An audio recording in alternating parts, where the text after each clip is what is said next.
Hi, this is Teddy. You're listening to Helen Gym on Two Broads Talking Politics, part of the Demcast Podcast Network. Bye.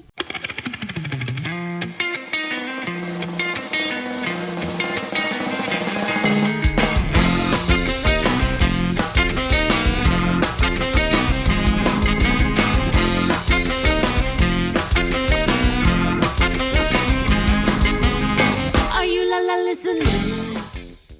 Hey everyone, this is Kelly with Two Broads Talking Politics, part of the Demcast family of podcasts, and I am joined today by Councilmember Helen Gym of the Philadelphia City Council. Hello, Councilmember Gym. Hi, Kelly. So I am thrilled to be able to talk to you. I actually saw you speak at Netroots over the summer and just loved the work that you're doing. So I thought maybe we could start with people who aren't familiar with your story might like hearing sort of how you went from being an activist to then running for office yourself and what that path looked like for you.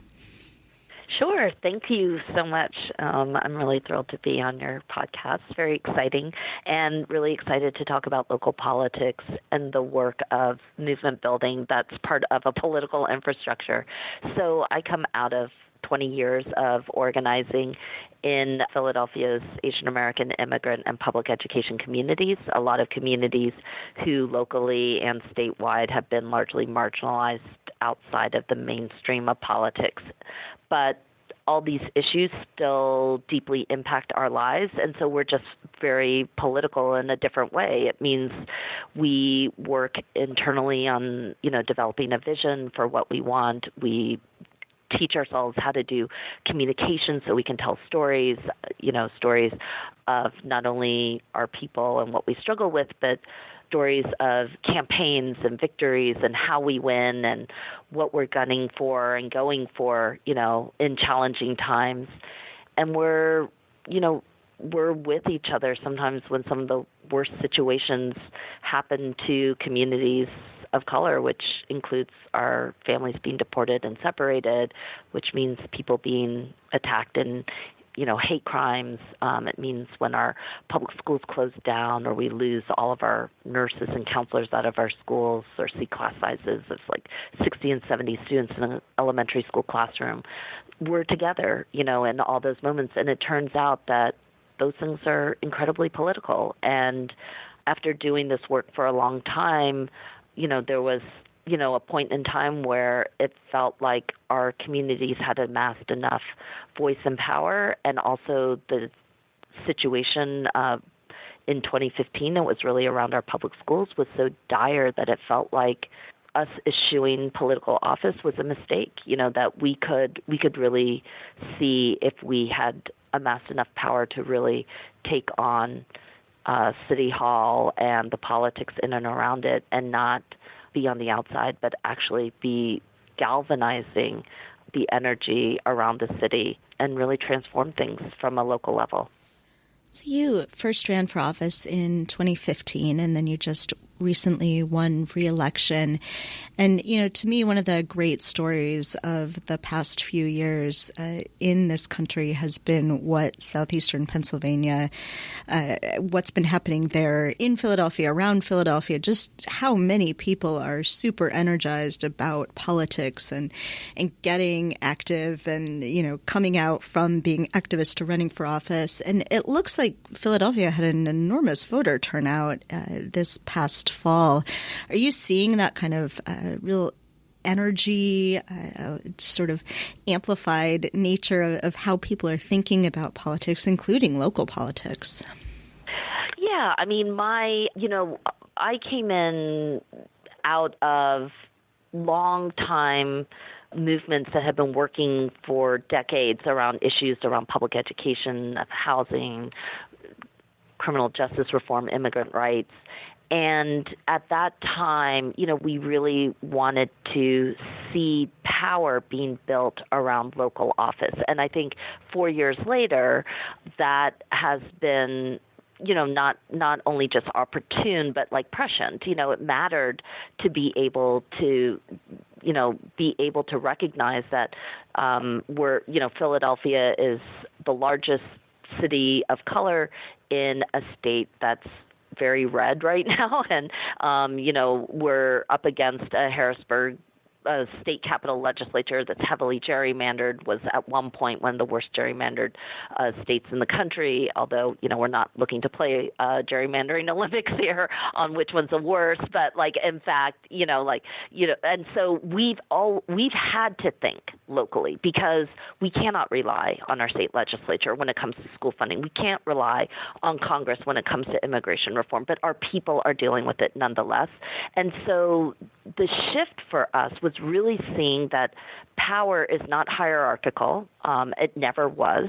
It's about what your breadth and scope of work can be. And if we approach it like that, if we stop, seeing power as just this thing that is associated with titles and money and, perceived levels of influence, and recognizing power as the stuff that we actually control, we are closest to power at the local level. If you care about your schools, you should be involved with your school board. If you care about criminal justice reform, we should be taking on the district attorney's office and prosecutors and defenders associations. And if we care about economic justice and all the other things, then we should be taking on city councils and mayorships and controllers' offices. Those things leverage more weight than they ever have, especially because policy and politics has stagnated at the state and national levels for many of us, for too many of us. And we can do so much right now at the local level. So I see more people recognizing what this moment is all about now, of course, because the contrast between what we're seeing in our national politics is so palpable. But the thing I want people to understand, that opportunity needs to be matched with sustainability. Yes, more people are running for office than ever before. But what does this actually mean? What movement, what change is it going to bring about?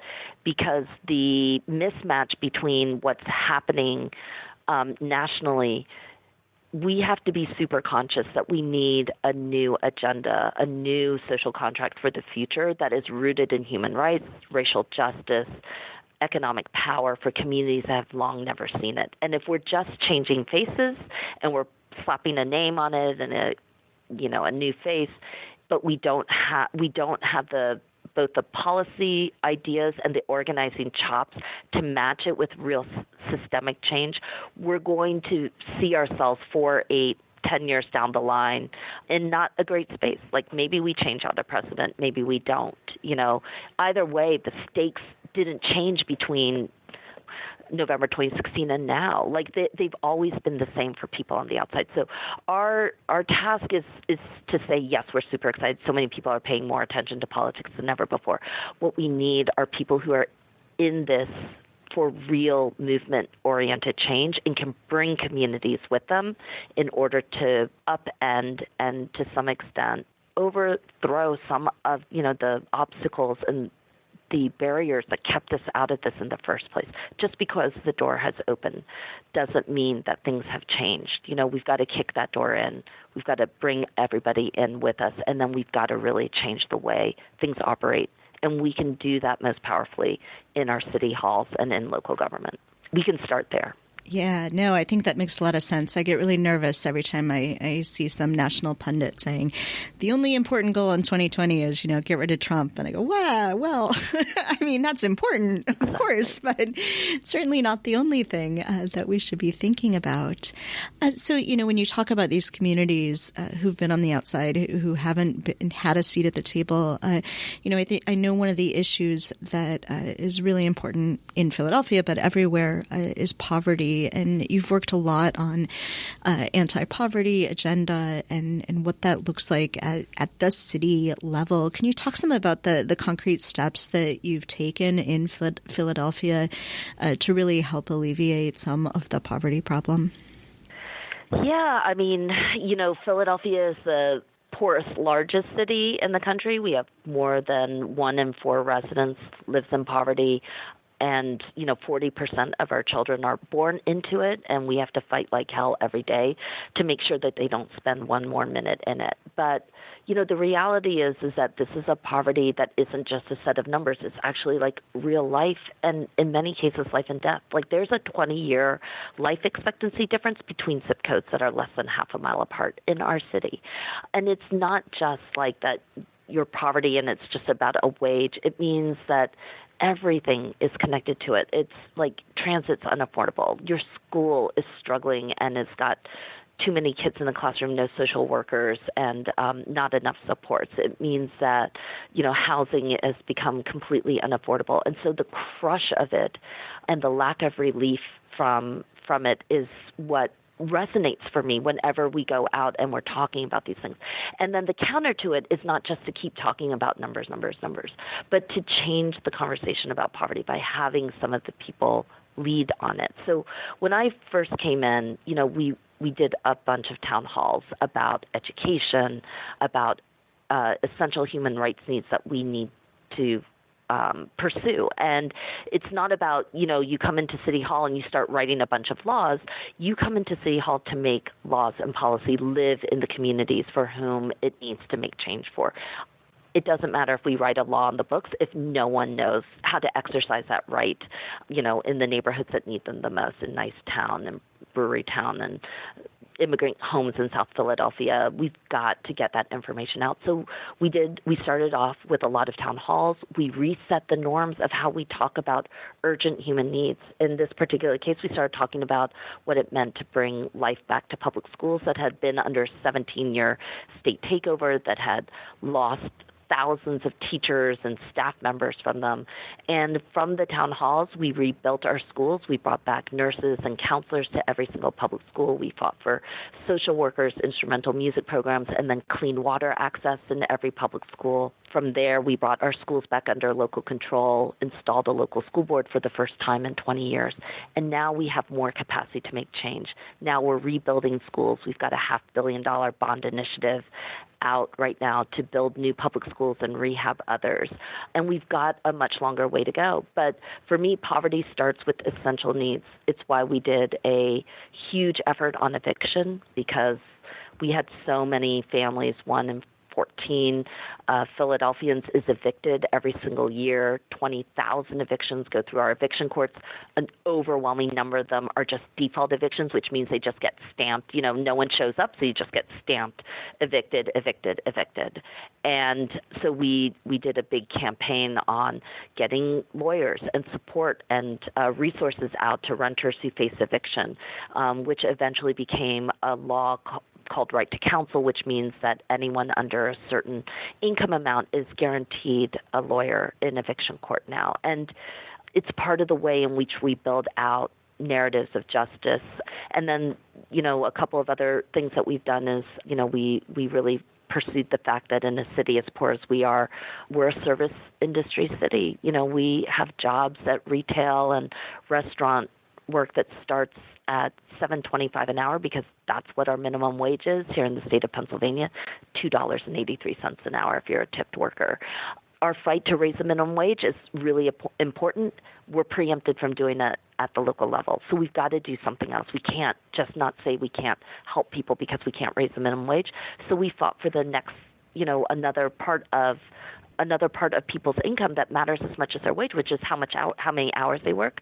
So we passed a law called Fair Work Week, which is about guaranteeing hourly workers advance notice of their schedules, predictability pay if their schedules change in less than 2 weeks, so that we can just give people a fighting chance to have a stable life, a certain amount of knowledge about what their income is week to week. And, we have a starting point to really continue to organize more. So our Fair Work Week law will go into effect in 2020. It'll be the strongest law in the country, the most wide-ranging, because it encompasses a broad swath of our public. And, to me, not just talking about poverty in terms of statistics, but because we're a city council body, we can lead on big budgetary allocations towards our schools. We can lead on policy like Fair Work Week or Right to Counsel, and then we can work with our organizing communities to make sure people know what their rights are. And that's a little bit about what change can look like. Yeah, I love that. And so I saw, too, that you're the vice chair of Local Progress, which I understand is a national organization, but that's looking at how you can make change at the local level. Can you talk a little bit about that group and how that helps people sort of understand what is possible in different places? So for anyone who's listening who's like excited about politics, just because you have new people coming in doesn't mean the dysfunctional forces that like were obstacles before like suddenly disappear just because you're in office. In fact, they're like reinforced and as powerful as ever before. You know, the same things that went up like money and political relationships and misogyny and patriarchy and all those things, they exist at extremely high levels when you're in government. So I always recognize that, you go into big institutions, you've got to just recognize they're dysfunctional. So you need a counter to that. And to me, that counter has been Local Progress. It's a policy think tank for me and also like a mobilizing entity and a network of like-minded municipal officials. We're in 48 states all around the country, small towns, big cities, of course, but a lot of small towns, a lot of us in red states. And we're all looking to move racial and economic justice initiatives through school boards, water utility boards or utility commissions, city councils and mayorships, and the district attorney's office. And that Local Progress has been just a network and a home for people who came out of activism and are making the transition into public office and are trying to think about how to stretch the boundaries of what local office can be. I think most of us who come in have always thought well beyond the constraints of any one office. And in this moment, if you're in political office, I think you have to think bigger than what your title holds because, the vacuum of morality and vision at the national level is just, it's so apparent all the time.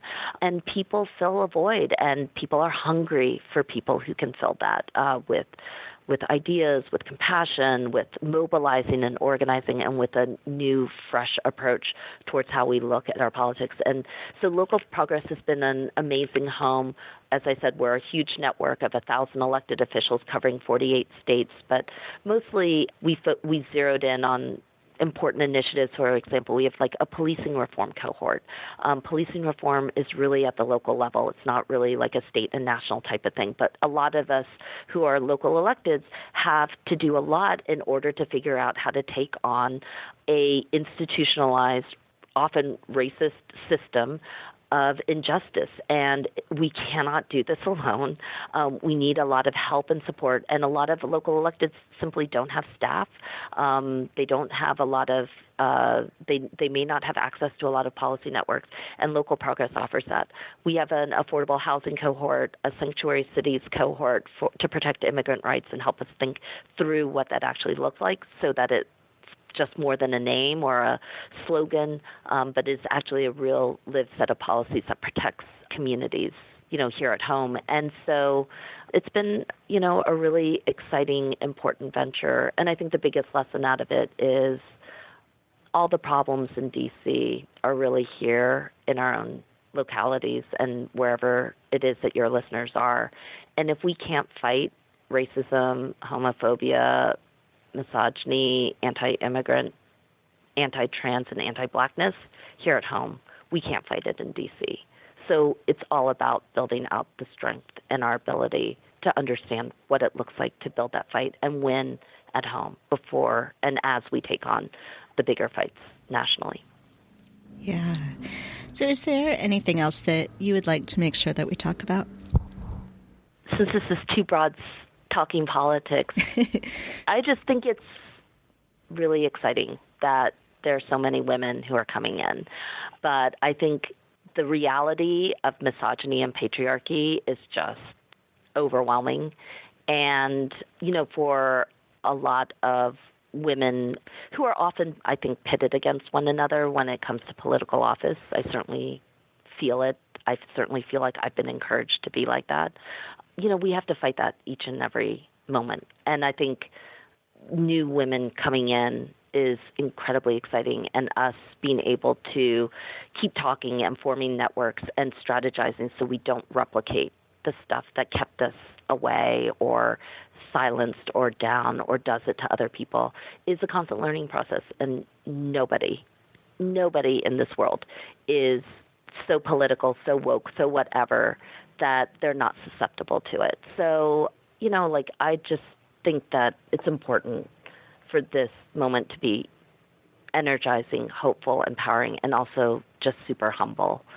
There's a lot of work that we have to do to repair relationships. And I just feel like because people at the local level are so close, because you can always call your council member. You'll see them, at the grocery store or whatever, and riding the subway and, taking the bus to work and walking here and there and at your public school. Like, this is where we repair relationships. This is where we try to build public trust and where we really try to dream together. And at the end of the day, we all have to stand together in some of our most challenging moments and face it, because, some of the stuff is it's just overwhelming. And I think this idea of trust and belief is more important to people than almost anything right now. And I just hope that as people enter into politics or really reflect on it, that they take that responsibility, with the utmost sense of attention and faith. I love that. Thank you. And thank you so much for joining me on the podcast today. I just love the work that you're doing. I love how much emphasis there's been in Philadelphia on progressive values. And I think it's all, it's very hopeful in a way that we can sort of see where we can go as a country if we think about, making change at the local level. Yeah. Thank you. Thank you for listening to Two Broads Talking Politics, part of the Dimcast Podcast Network.